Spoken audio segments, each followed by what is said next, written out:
बहुत समय पहले उज्जैन नगरी में राजा विक्रमादित्य राज करते थे। वे जितने पराक्रमी थे उतने ही न्यायप्रिय भी थे। उनकी बहादुरी की चर्चा दूर दूर तक होती थी। एक रात महल में एक रहस्यमयी साधु आया। उसकी आंखों में अजीब चमक थी। उसने कहा, राजन, यदि आप संसार के सबसे महान राजा कहलाना चाहते हो तो आपको शमशान के जंगल से एक बेताल को पकड़कर लाना होगा। राजा विक्रम बिना डरे तैयार हो गए। साधु बोला, ध्यान रहे राजन, बेताल बहुत चालाक है। वह रास्ते भर कहानियाँ सुनाएगा और प्रश्न पूछेगा। यदि आप बोले तो वह वापस पेड़ पर उड़ जाएगा।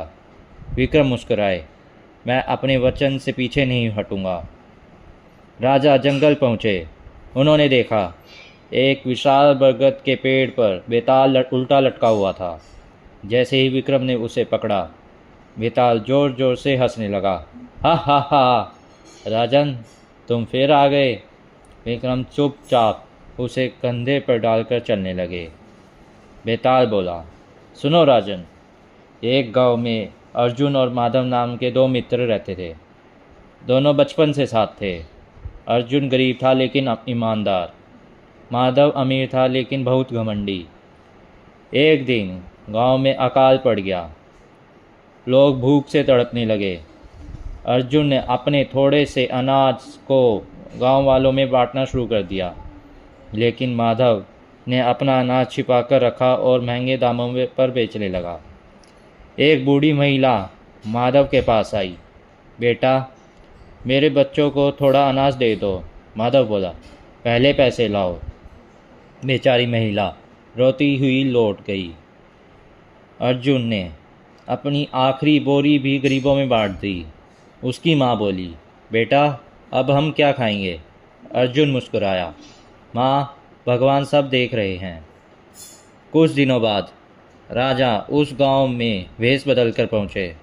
उन्होंने देखा कि लोग अर्जुन की तारीफ कर रहे थे जबकि माधव को कोस रहे थे। उसी रात डाकुओं ने गांव पर हमला किया।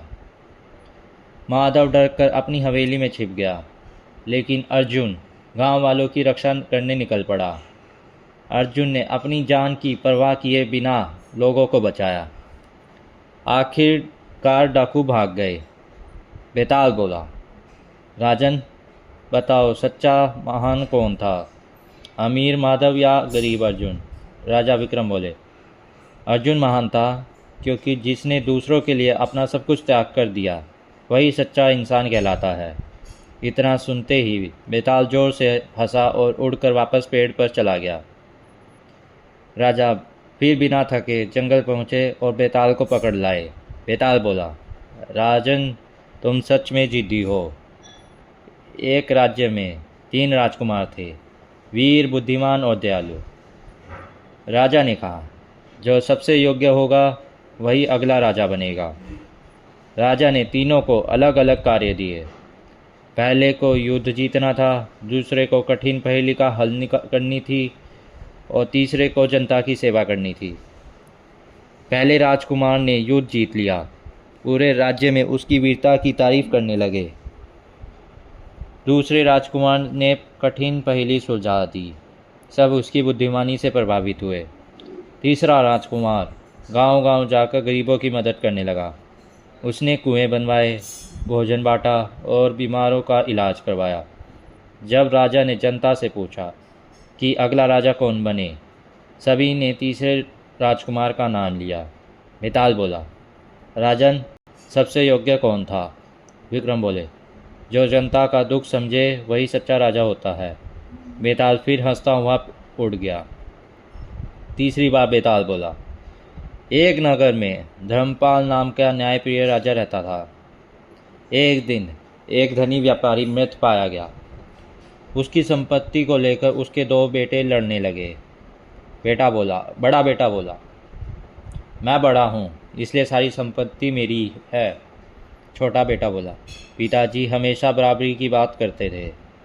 तभी एक पुराना पत्र मिला। उसमें लिखा था, मेरी संपत्ति उसी को मिलेगी जो ज़रूरतमंदों की सेवा करेगा। राजा ने दोनों की परीक्षा ली।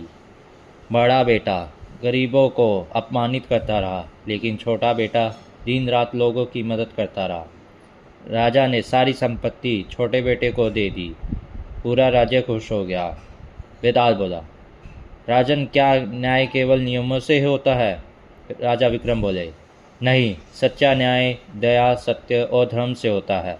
यह सुनकर पहली बार बेताल शांत हो गया। उसने कहा, राजन, तुम सच में महान हो। जिस साधु के पास तुम मुझे ले जा रहे हो वह तुम्हारी बलि देना चाहता है। जब विक्रम साधु के पास पहुँचे, साधु ने उन्हें झुकने को कहा, लेकिन विक्रम समझ गए।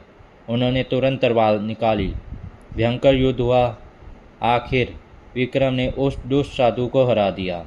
बेताल बोला, राजन, तुम्हारी बुद्धि और साहस के कारण आज धर्म की जीत हुई है। राजा विक्रम उज्जैन लौट आए। पूरे राज्य में उत्सव मनाया गया। लोग कहते थे, सच्चा राजा वही है जो शक्ति के साथ न्याय भी करे।